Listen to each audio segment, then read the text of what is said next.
Welcome into the Jazz Fan Show here on 97.5 and 1280 The Zone, the official radio home of the Utah Jazz. Before I talk about anything else, I just want to introduce my guest really quick because he's kind of a radio star. Coach Phil, welcome to the show, buddy. Oh, thanks. The reason I say you're a radio star is because you're always on the radio now, right? Hey, I'm trying. I'm doing a little bit. It's been a lot of fun. I still don't think Alema knows my name, though. I don't think he knows Coach Phil. He just knows Coach. But I had a good time hanging out with Hans earlier in the week. So yeah, I feel like I'll be listening randomly and I'll just hear Coach Phil because it's hard to not recognize your voice, dude. Well, what's funny is some of my kids. Well, actually, my older, he's playing in high school now. Oh, nice. And so the parents, there's a couple kids on the team. They don't understand that when I am just a fan or just a dad, like I don't say a word, and so they all think I'm upset. And they come up to me after the game like, "You okay?" And I'm like, "No, I'm not coaching right now. I'm just going to watch my kid play ball." So sometimes it's hard, you know? Yeah. Sometimes it's hard to not coach even when you're not coaching. I know. I feel like even I try to coach, and I have no coaching experience at all. So. Well, I think we all know a little bit about basketball. Oh, yeah. Hopefully. If you're listening to this show, hopefully you know a little bit about basketball. Exactly.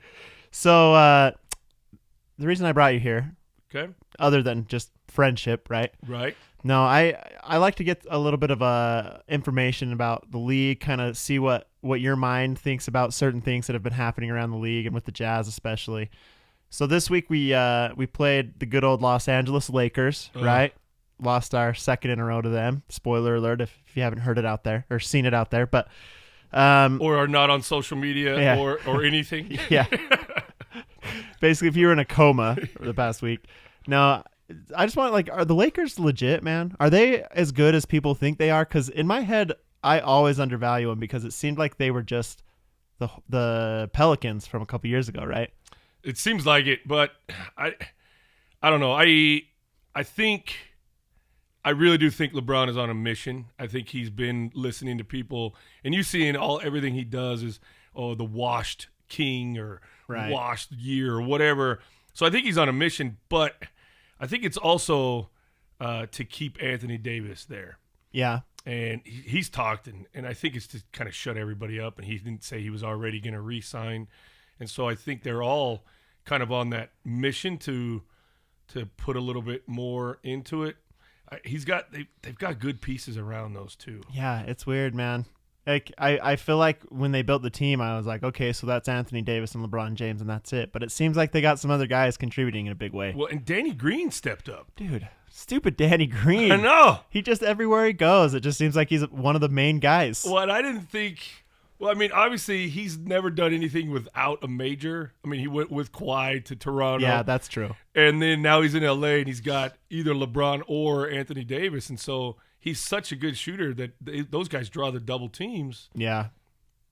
And when he's on, he's on. Oh, man. yeah. And it's been that way since he's been on the Spurs, since those days. It's amazing. So it just seems like he's like the perfect role player. Yeah. And it's it just some reason he doesn't out-age it either. He doesn't, and he's a quiet – he's kind of that quiet assassin in the corner where – oh, yeah. Even like with the Heat back when LeBron was there, and everybody knew Ray Allen, so they would follow him around. But – I don't feel like people follow around Danny Green, and he can hit those shots. Yeah, it's weird, man. Because that's what he's been doing his whole career. He's never been like the main guy who's just going to have the ball in his hands at all times. He's been the guy that just sits in the corner and waits for the kick out and then just nails it every time. He did have that putback dunk a couple months. Yeah. That Which was is weird because he's so old. I know. And every time it's a every time he's a free agent, I just think, nah, he's too old. Like, I'd love to have prime Danny Green, and then he just keeps coming back. And that was a great mid-level pickup too for them. Yeah. So serious. And they needed the guys. Like, it seemed like they didn't know who they were going to get.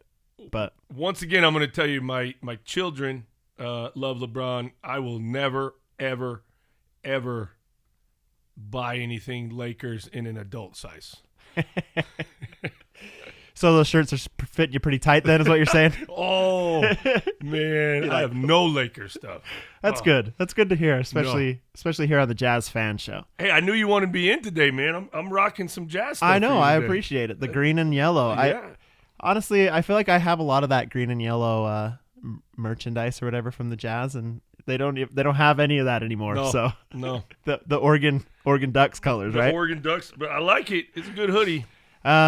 So there's been a lot of talk also around the NBA, especially like we saw it firsthand against the Lakers as Jazz fans, but the NBA referee situation. It seems like there's been some issues as of late, right? I don't know if you saw the Harden dunk that. Oh, I didn't see that at all. What do you mean? So you've been in a coma then? I have. No, it's crazy, right? So Harden dunked it and it went through the hoop and then bounced up on top. Like, got caught in the net and wrapped around. How do you not replay that? And then they say that they had that huddle and they didn't know what to challenge.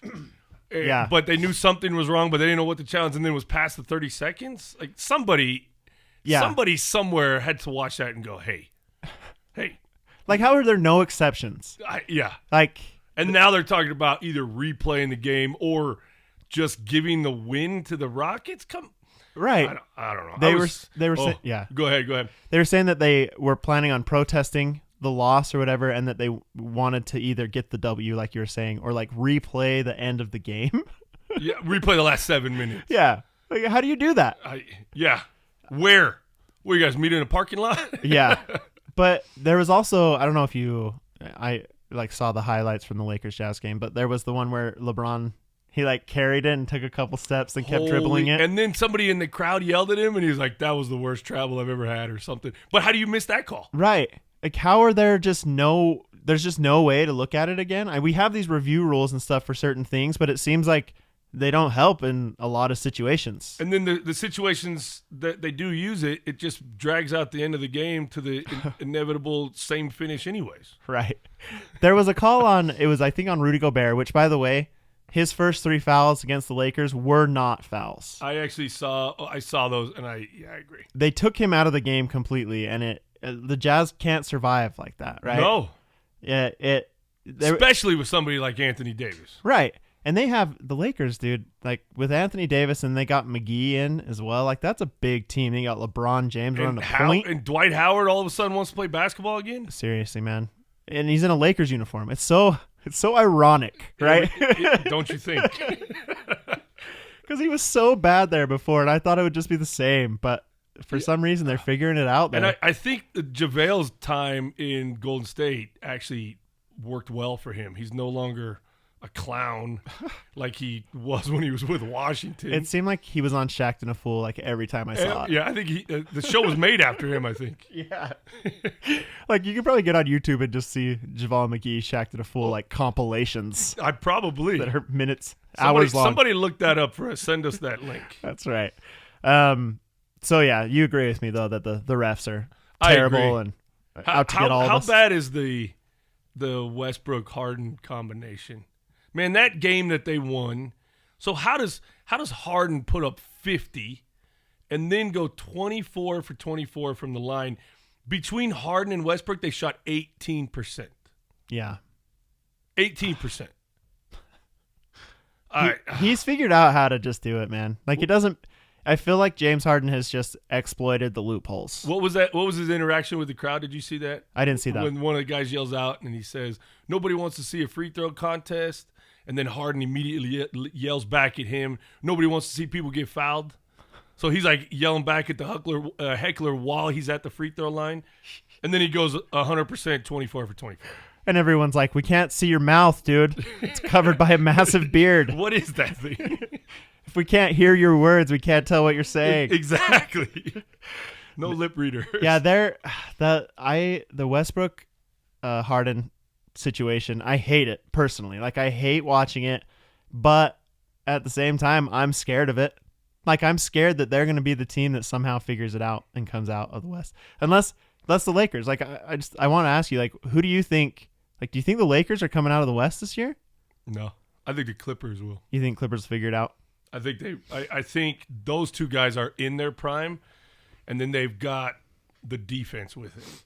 And they've got those little pesty, those guys want to get up, and you got Beverly who just wants to get in everybody's face. Looks like he's having a seizure anytime anyone touches him. Yeah. And then it's going to go to, so why don't we just change the NBA season around Kawhi's deciding that he needs to take a break because he's going to be the most healthy in the playoffs again. Yeah. Don't get me started on that. The load management? Yeah. What are your feelings? Let's hear it. We're on the radio, man. I think it's garbage. Now's the time to talk. I think it's garbage. I think the fans, us, like I have a trip planned in February. I am excited to go sit courtside to the Pelicans Bucks. Yeah. Do you know how upset I would be that I planned my entire trip around it, and then Giannis is like, I think I'm going to take the night off. Like that just – but Kawhi does it one out of 4 games. It's like they had to promise that to him, though, to sign him. I think so. It was like, look, we'll let you do whatever you want. You Anything. can play. You can not play. You can We'll take make up months off. an injury. Yeah, anytime, man. Just come play for the Clippers.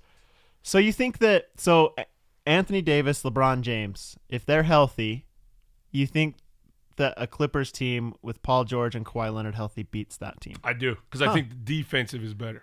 Yeah. I think that's defensively, even if LeBron and Davis, even if they both average 30, that's only 60 points. Yeah. And then you've got, who do you got coming off the bench for the Clippers?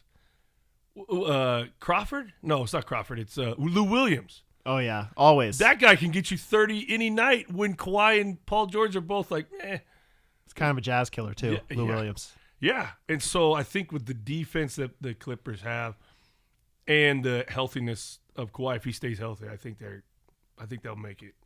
Yeah. I'd agree with you, and part of me does, but I also think that there's a very real, referee bias.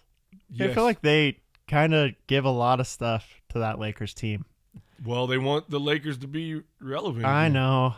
And it's LeBron, LeBron's got his huge following and all that. And Anthony Davis is finally getting recognition after all those wasted years in New Orleans that nobody even watched and saw the numbers that he put up because they weren't anything. Yeah, he's really good too. He is. I hate to admit how good he is because part of me is always like, he'll be hurt, he's gonna get hurt, blah, blah, blah. But when he's good and he's healthy, it's almost unstoppable. And I hate his freaking unibrow, man. Oh, I hate that that's his thing. I just want to press pause on the remote and just go in there real fast and go snip snap real fast and then press unpause. Yeah. I really feel like I haven't been able to get into Anthony Davis at all just because of that. I can't stand to look at his face. So well, and now he's owning it, so it's never going to change. Fear of the brow. Yeah, and I do. LeBron James, he was on the court after that Jazz game without his shoes. We've been talking a little bit about this before the show. Give me your thoughts on that. Is that disrespectful to the Jazz organization? Should he have done it, or what do you think about that? I think it depends on which side you're on. I think if you're a Lakers fan, you're cheering, you're excited, and he did his job, and the game was out of hand, and so he took his shoes off, and I don't know if you sign some shoes and give them to kids in the middle of the game, though? Come on, man. And then, but cheering on your teammates, I think I'm completely fine with that. I don't care if he had his shoes on or off. People are going to say something, why is he jumping up and down? But I think that's a good teammate. Now, as a Jazz fan, you look at that as the utmost disrespect. Yeah. And go, come on. You can't. Just be a professional. Just sit over there, wait till the game's over. But then again, the Jazz didn't do their job. It's true. If the Jazz did half of their job and it was a close game, that wouldn't have happened anyways. Yeah. And that's kind of my thought, too. Is he obviously was done. They were winning by 25 points. He might as well take his shoes off. It's just... I wouldn't have even thought anything about it unless they had pointed it out. And then it was all over the internet. Now it's everywhere. Yeah, it's disrespectful. They're calling him disrespectful. They will have none of that. And it's he does a big post on Instagram about it. I'm all right, man, just let it go. Just enjoy your life. Just enjoy the life that none of us will ever live. Ever. Let's switch gears a little bit. I know you're a big Giannis fan. You mentioned that you're going to go see him in New Orleans. Correct. Against the Pelicans. You're going to sit courtside there. Will Zion be playing, do you know? They said he should be back next month, that'd would be fun. It'd be awesome for you. But that would be quite the experience. But yeah, I don't know if he'll be back or not.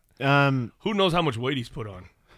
Yeah, seriously, I have been seeing some things that it seems like he's been kind of rounding out a little bit. Exactly. Who knows? Who knows how he'll be? I'm excited to see him actually play. That Pelicans team is actually better than anybody thought they were going to be. Oh yeah. Well, they did get the entire Lakers team. Exactly. Like they had been together for a few years trying to make it work. Exactly. So. And those guys, they're all angry. I saw an Instagram post recently where it said like the text that Lonzo Ball sent the Lakers team thread, excuse me, after he was traded. I think he just said like, expletive LeBron or something, like F you LeBron or something like that. Yeah. Oh, I haven't heard just that to one. The whole team. So. Oh, that's funny. No, I haven't heard that one. That's funny. So no, I'm sure there's stuff there, but Giannis, is he the MVP again this year? Or is Harden the MVP? Harden's not. Gosh. No. Yeah, I mean, Harden, there's no way. In our hearts, obviously he's not, but is he? There's no way. I don't know. We continue to talk about LeBron, and I think if they end up with the number 1 seed and he averages the most assists he's ever had in his career in his 17th season, I think because it's the NBA, I think it's their comeback story. I think he would get it. But, I mean, you look at the numbers Giannis is putting up and what their team is doing, come on. He is also definitely the only guy on his team. I mean, there's guys that help him. He has like Middleton. He has like these supportive players. But when it comes down to it, he's that team.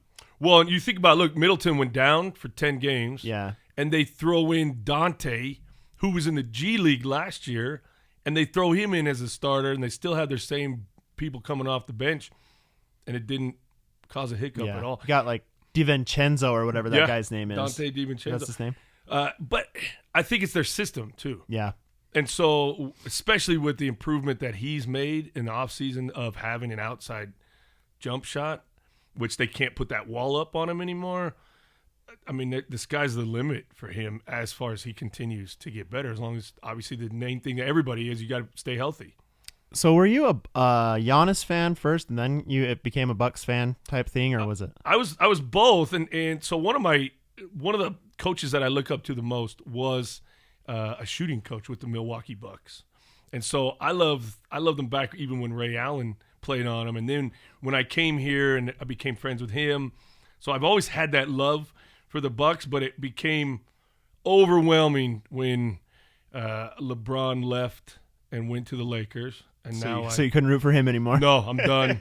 And then the more I lived here, I've become a Jazz fan, and the only time I don't root for the Jazz is when they're playing the Bucks. Now, if they both made it to the finals, Jazz don't look like they can make it to the playoffs right now. Seriously, dude. If they both made it to the finals, I would root for the Jazz. Okay, well, I appreciate that. I'm glad we established that. They just need to figure out how to put the ball in the hoop and play defense. Yeah. What are your thoughts on that? I mean, mostly, I guess I want to talk to you about Mike Conley as well. Yeah. How do you feel about what's going on with Mike Conley? Do you feel like he will continually get better? Like, we've talked a lot about chemistry and how the Jazz are trying to find that chemistry. They're trying to figure out their roles and stuff. How long does that take? And are you concerned that Mike Conley is going to struggle throughout the year with that? Okay, so let's talk about the three. So you had Mitchell, who is the man. Right. And then you bring in Conley, who was the man in Memphis. And then you bring in Bojan, who had to be the man last year after Oladipo got hurt. Yeah. And so I can't put those three on the same level as when LeBron and Wade and Bosh came together. But their first 25 games, they were terrible. Oh, yeah. Because they had to figure each other out. They had to figure out, like, okay, I was, and now I'm not, but where's my role? And so I think the hardest is going to be for Conley and Mitchell. And when we talked about this, when it all happened, we were all excited, and it was going to give Mitchell more off-ball movement and spacing, and then Conley struggled. Yeah. Really bad. And so it went to, okay, Donovan went back to trying to do what he had done, and I thought, okay, this is going to figure it out. And now we're a quarter way through the season, and they haven't figured it out yet. Each one of them have moments of great games, but I don't think the three of them had a great game together, have they? I'm sure there's been maybe one, but usually it's... I mean, Gobert's going to do what he does. Yeah. That's it. I think, man, he's got to create... He's got to have a 15-footer. Yeah. Like, it cannot just be roll dunk. Dude, it feels like every issue that we have with...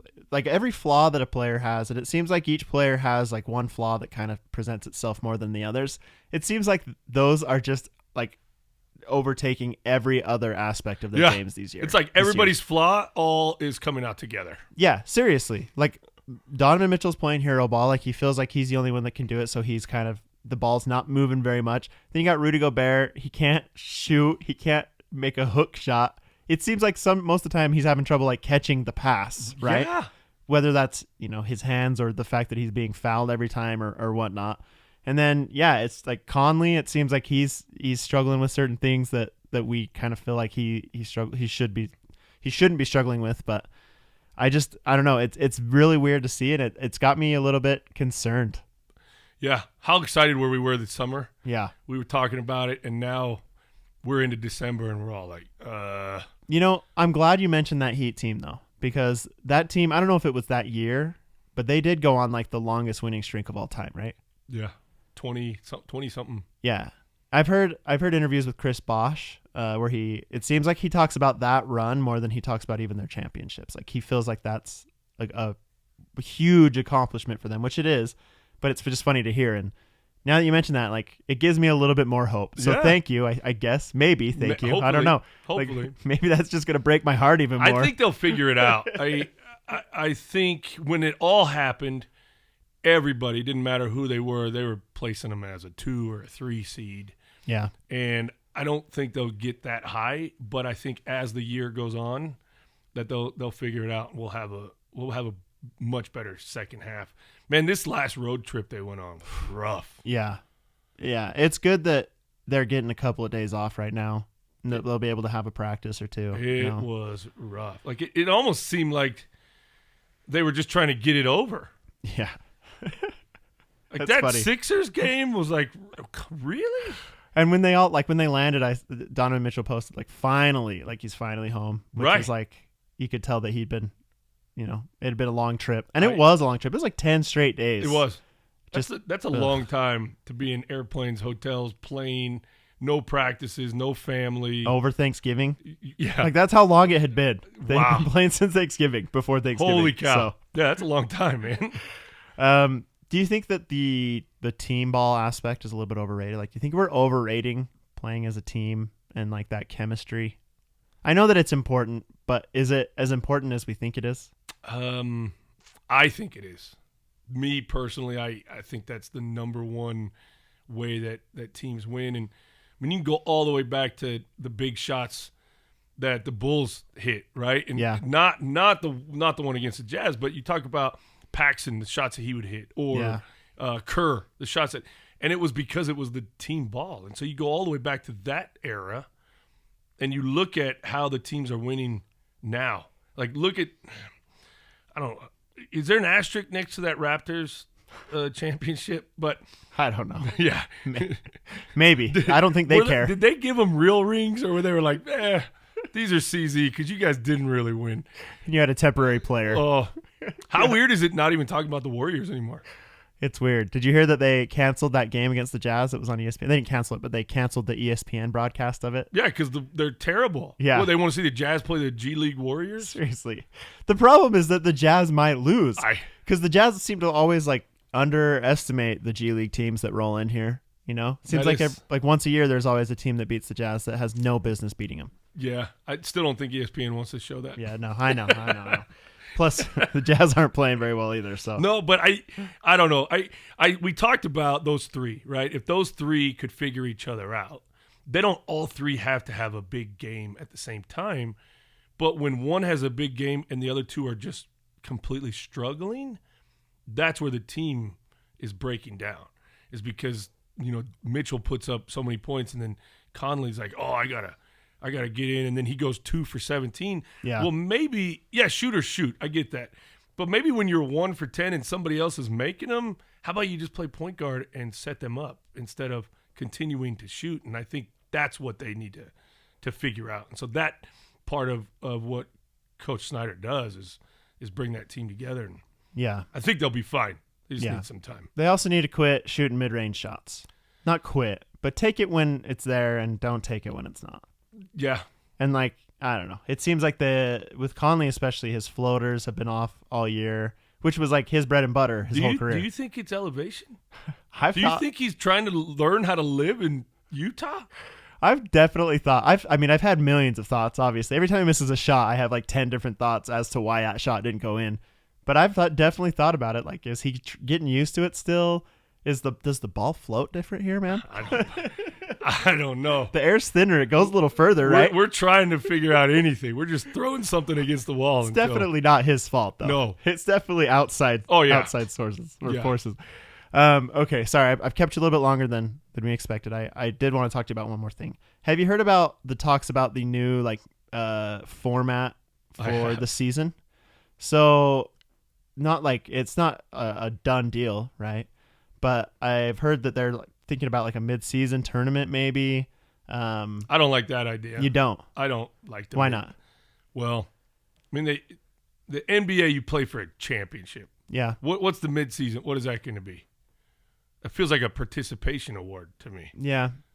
I like the idea of them reordering the seeds based off of record, not off of conference. Yeah. I wish they would do that. I think it would make it to where, I mean, how many years had the East just like look at the Bucks and the Pistons last year? Yeah. I mean, it was a 30-point blowout for 4 games in a row. The Pistons should have never been in the playoffs. Yeah. And then you've got teams that are a 9 or a 10 or 11 in the West last year that could have given us way more competition for the playoffs that we're looking at. Yeah. So I like that part, what they've been talking about. The top 16. And I think that we'll see that soon. I think that there's been a big enough outcry that at the very least they'll change it to a top 16 seed thing. Well, aren't they saying we're going to have something by February, right? Oh, really? I didn't know that it was that close, but I know they'd been talking about it. Yeah. They'd also been talking. So do you ever listen to Bill Simmons? Mm-hmm. He went over, he created his own midseason tournament. And his biggest issue was, what are these guys going to be playing for in the middle of the year? And so his solution was make this tournament worth wins. So, if you get through, make it a top, 10-team midseason tournament. And then the further you get in that tournament, it counts for more wins towards your overall record at the end of the year. So that way they could kind of reduce the amount of actual games being played, which is something that I think the players are looking at. They were talking about 66 or something. Yeah, like that, something like lopping off a big chunk. And the owners have been saying we can't afford that. That's way too much money. We'd have to have something to because they got to keep it. Stacking those millions in their pockets. Yeah, seriously. They don't have enough.